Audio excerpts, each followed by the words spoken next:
Hello and welcome back to my kitchen. My name is Janet Sadlak, and what I want to do is today show you one of my favorite salmon recipes. So it's really easy to do in the microwave convection oven, and I will share with you how you can do it in your regular oven as well. So what we're going to do is start with an 8-ounce piece of salmon, and I have it here. This is a frozen piece. I had it thawed out. We'll just put that onto the rack. So in your oven, some of your ovens, you have a short rack like this. So I'm going to put this into the rack. Let me put that over in the middle. And so put that on top of the rack. I put the Teflon coated baking sheet. And this is the one that you can use in the microwave, the convection, and the combination. And you just wash it up each time and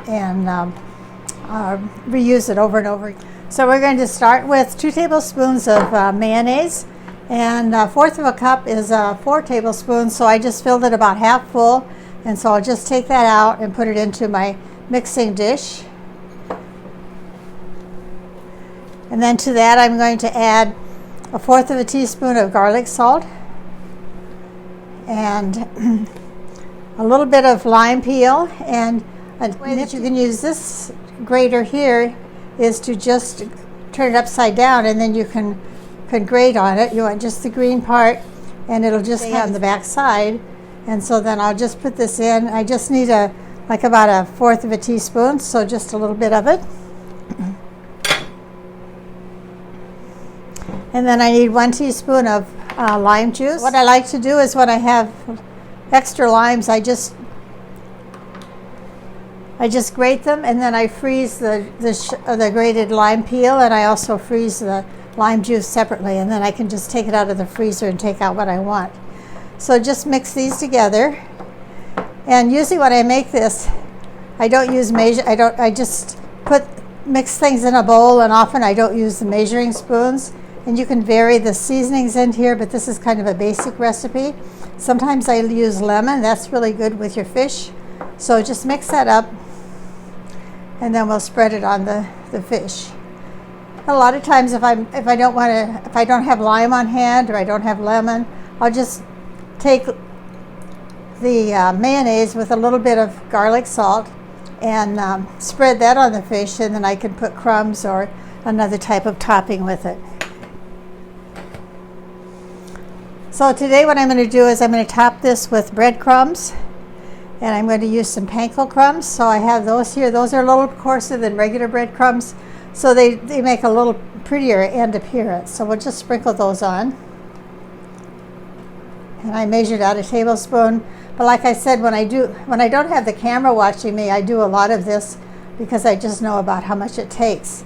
And I often will make a larger recipe of this because it stores in the refrigerator, the topping does, and so I can store it in a covered dish in the refrigerator, and then I can just take it out and use it whenever I do fish. Another topping I'd use other than the breadcrumbs, sometimes there's a smokehouse maple grill mate, and so that makes a nice seasoning if you want to just do a quick one with just mayonnaise and then the topping.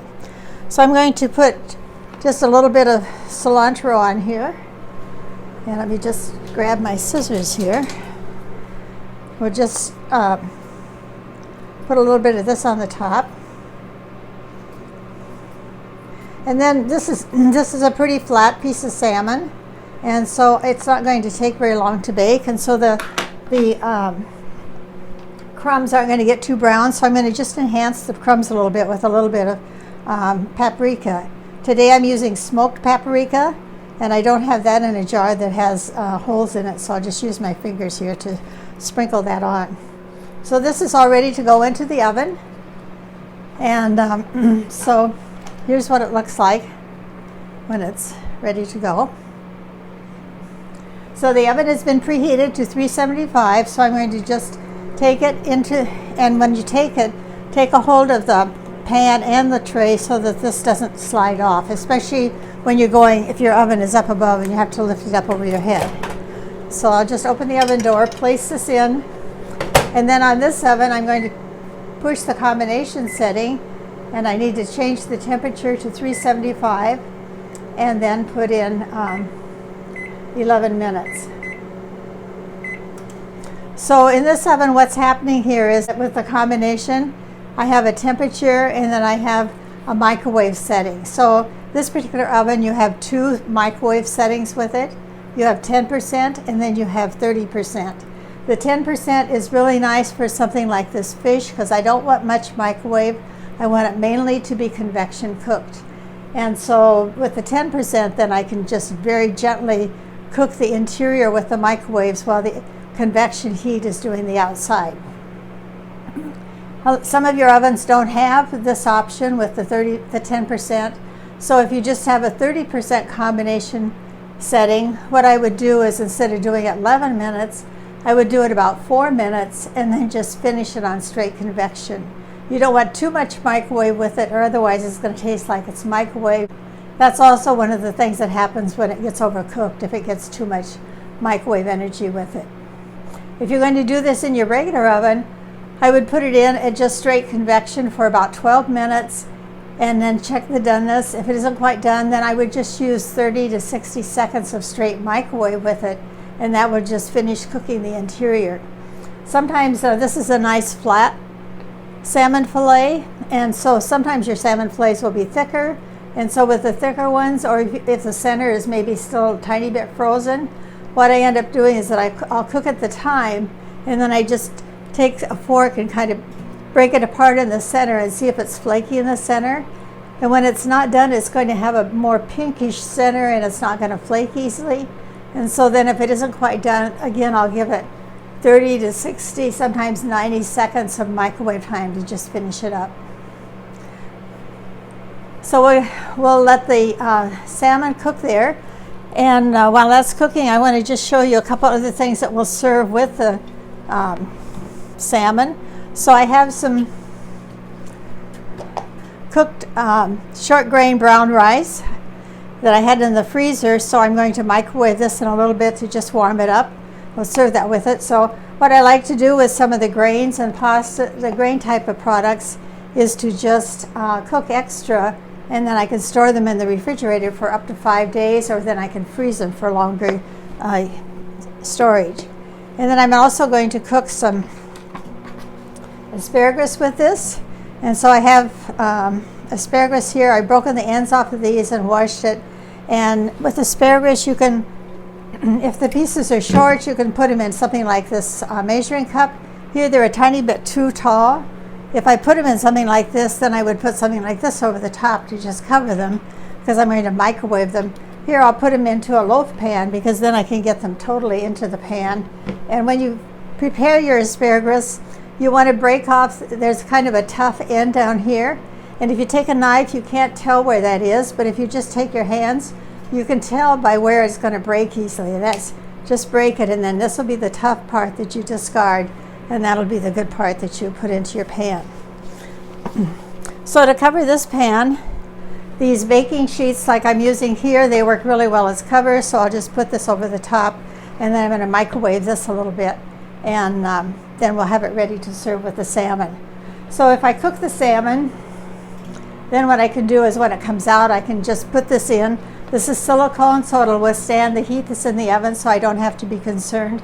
If I had something I was a little concerned about, I could put a silicone hot pad underneath it, and then that'll protect the dish from the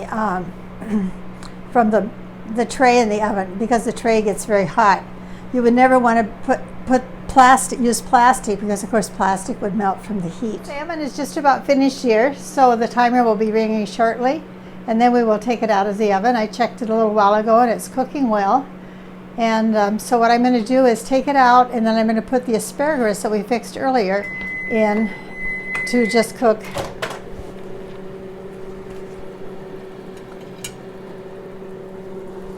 So this is the salmon, and you can see it's still bubbling around the edges, and it's browned a little bit, and the paprika on there really enhanced the color. So I'm going to just put this in, and like I said, it's silicone, so I don't have to be concerned about putting it into a hot oven. And so I'm going to just push minute plus 2 times. Usually it takes about 1.5 to 2 minutes to cook to cook a vegetable like asparagus. It cooks quickly. So if you want to keep this warm, if you have to cook something else, what I like to do if I'm doing potatoes, I'll cook those till they're almost cooked. I like to serve sweet potatoes with salmon a lot. So I'll cook those until they're almost cooked, and then I'll cook the salmon, and then sometimes I split them in half and I'll put them on each side of the salmon, or I will take the salmon out and then just cover it over with. This is just a silicone baking dish that just covers it over and makes a nice cover to keep it warm. And I warmed the brown rice that I had here. That this is a short grain brown rice, and I started using this when my late husband was having trouble with diabetes because it's a slower digesting starch, and so you don't get the spike in your glucose count with the brown or the products that have more fiber in them. I'm going to just check the asparagus here.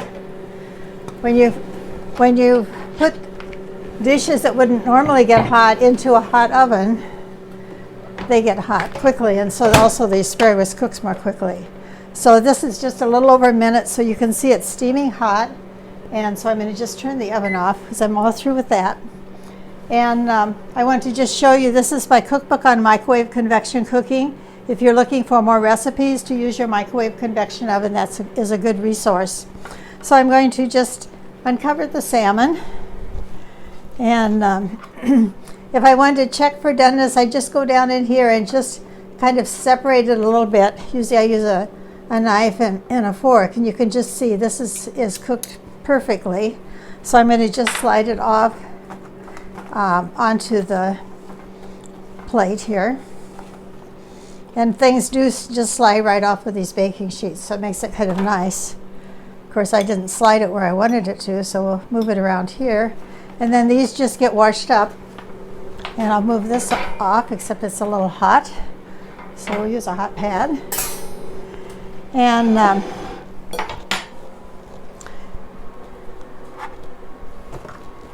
I'm going to, I don't usually measure my rice when I eat it, but we'll just measure out about a little less than a half a cup here.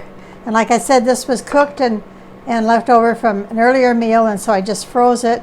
So it's ready to go onto the plate, and then we'll put the asparagus. Now with the asparagus, if there's water on it, just take and you can fold up the dish with the silicone dishes, and then you can just drain any liquid.